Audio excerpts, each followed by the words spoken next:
Hey guys, a very happy 71st Republic Day to all of you.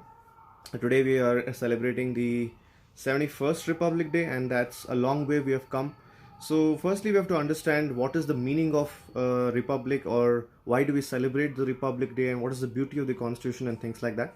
So, in this vlog, we will learn that. So, firstly, we have to understand that today is the Republic Day, and we celebrate it because our Constitution, the Indian Constitution, came into force on 26 January 1950, meaning to say that from that day onwards the constitution was completely completed, and it was given to the people that we are going to follow it from today onwards. So from 26 January 1950, Indian constitution came into force, right? That's the basic thing.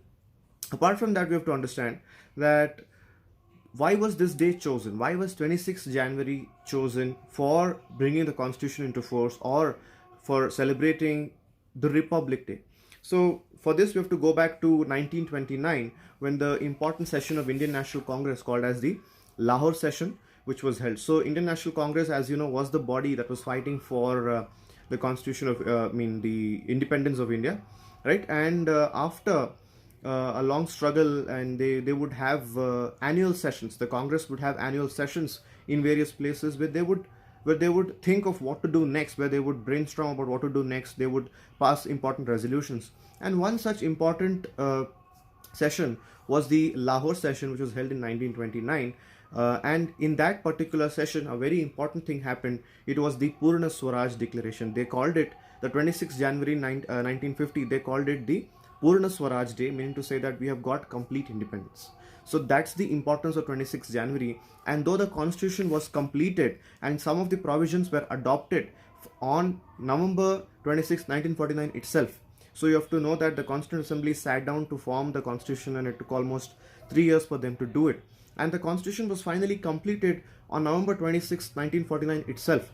But they waited for 26 January to come, 1950 to come, so that they could completely adopt it, or they could say they could bring it into force. So though it was completed 26 November 1949, they waited till 26 January to bring the constitution into force. So that's why we celebrate Republic Day on 26th of January every year, and today is the 71st Republic Day. So what does the term republic mean? So there's always a question as to, and there's always various definitions as to what does republic mean. There are two things. Firstly, we have to understand that there are two types of democratic polities, or you can say democratic polity. There are two types.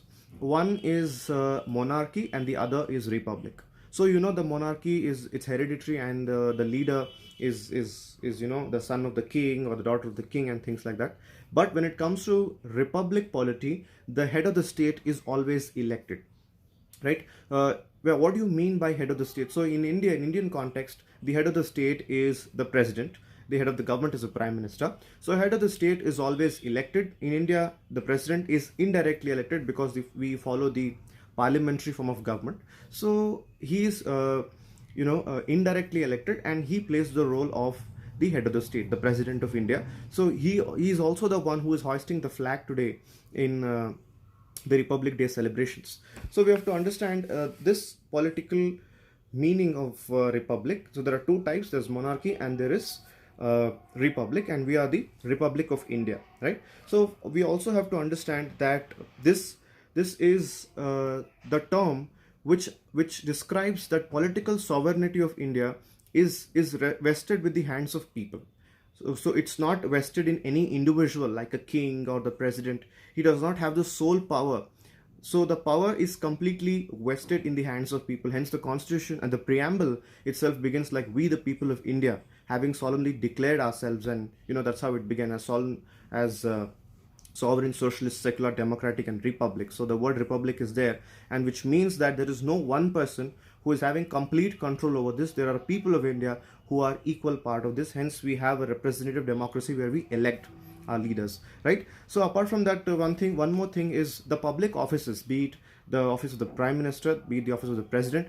It's open to all the citizens. Every citizen can come and they can participate. So tomorrow, if you decide to become the Prime Minister, you can definitely go for it. It's just that you should have the abilities to do it.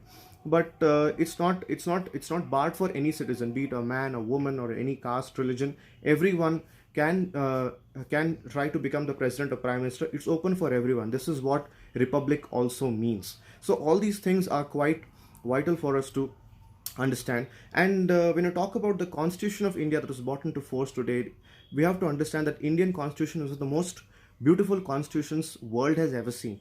Though it is adopted from various sources and it took a very long time for it to be compiled together or to come together, we have to understand that this is the lengthiest constitution in the world and the only lengthiest handwritten constitution in the world, right? So a lot of countries just follow the oral things and other things like that, but Indian constitution is the lengthiest handwritten constitution in the world, which provides things like fundamental rights and universal adult suffrage to its citizens that many constitutions initially did not do. Indian constitution very initially provided for universal adult suffrage, that is voting rights for every person in India, and also they provided them with fundamental rights that we are entitled to, and we all inherently we have it inside us because we are Indian citizens, like right to equality, right against exploitation, right to freedom of speech and expression.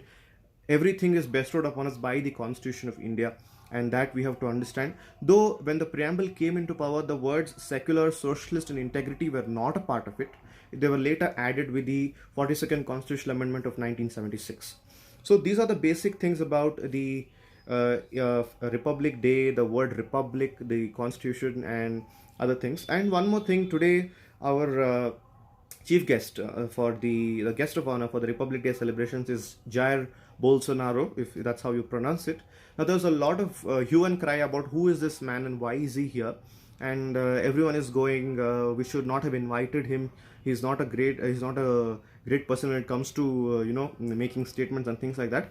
Firstly, we have to understand that we have invited Jair Bolsonaro, who is the president of Brazil, not from the stand of him being an individual.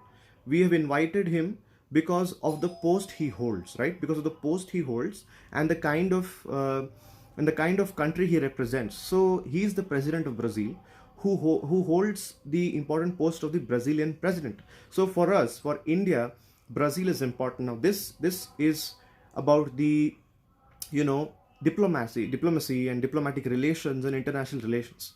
So that's where it comes into picture. And we have not invited Bolsonaro because Modi ji is best friends with him. We have invited him because we need Brazil as an ally, and Brazil is an important part of a balance of payments. We import and export a lot of things to Brazil, and Brazil also is an important part of the BRICS nations or the South-South cooperation. So we want to have good friendship with Brazil, and as a part of it, we have invited him as a guest of honor, not because of his statements that he has made about the kind of sexist he is, or he's against the tribals or things like that, but simply because he holds the post of the president of Brazil.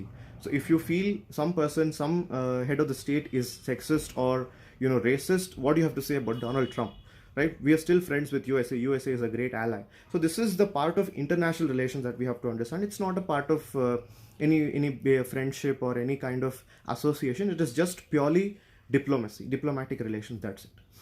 So last thing I would say that this is the year 2020, and Kalam Sahab, Abdul Kalam and Y.S. Rajan wrote the India Vision 2020 several years ago, thinking that India will become a superpower in 2020, but it's a sad state of affairs that we are suffering today. We don't have anyone to blame it particularly, but then a lot of things have followed since the time of the Congress government and this government. We have not been able to stand on what Kalam Sahab dreamt about India, about the economic policies or the employment opportunities or equality or let's say poverty or anything like that.